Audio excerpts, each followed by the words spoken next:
ثم خلقنا النطفة علقة فخلقنا العلقة مضغة فخلقنا المضغة عظاما فكسونا العظام لحما.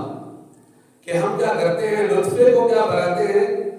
علقہ بناتے ہیں، علقہ کو مضغہ بناتے ہیں، پھر اس پر ہڈیاں اور گوشت چڑھاتے ہیں. تو یہ اللہ کی تخلیق ہے. یہ کیا ہے؟ اللہ کی تخلیق ہے. تخلیق میں تدریج ہے، مرحلہ واریت ہے. تو اللہ نے زمین و آسمان کو بنایا تو 6 دنوں میں بنایا، تدریج سے کام لیا. اور جب انسان کو وجود بخشا تو اس میں بھی تدریج ہے. کیوں؟ وجہ کیا ہے؟ مرکزی نقطہ کیا ہے؟ سمجھنے کی کیا چیز ہے کہ جس سے آپ کو تخلیق اور اللہ کا امر سمجھ میں آ جائے. تو آپ بتائیں کہ ایک شخص کی شادی ہو اور دوسرے دن بچہ پیدا ہو جائے، اللہ کی قدرت سے تو یہ ہو سکتا ہے، لیکن کیا اس شخص کا جو ایک عزت کا معیار ہے یہ معاشرے میں برقرار رہ سکے گا؟ نہیں. اس پر مجھے ایک لطیفہ یاد آیا.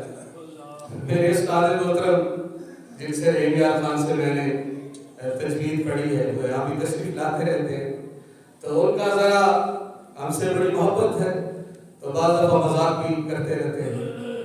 تو مجھے ایک دفعہ فون کیا کہ سرگودی بتاؤ کتنے بچے ہو گئے ہیں؟ میں نے کہا استاد جی ایک بیٹا ہے. تو کہا کل ملا کے کتنے ہو گئے؟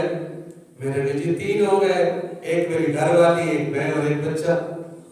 تو فرمانے لگے اللہ کا بندہ، قرآن کی برکت تیرے پاس، حدیث کی برکت تیرے پاس، اور جناب فقہ کی، انہوں نے جتنے علوم ہم نے پڑھے تھے سارے گنوا کر فرمایا کہ اتنی برکات تیرے پاس ہے اور ابھی تک ایک ہی بچہ نہیں مل رہا.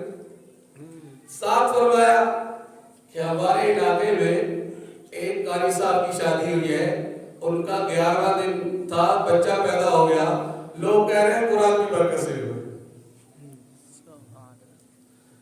تو وہ کیسے ہوا، کیا ہوا، اس سے ہمیں غرض نہیں ہے. یہ لطیفہ سنانے سے مقصد یہ ہے کہ اگر کسی کا بچہ دوسرے دن، تیسرے دن، ہفتے میں، مہینے میں پیدا ہو جائے تو کہنے والے کیا کہیں گے؟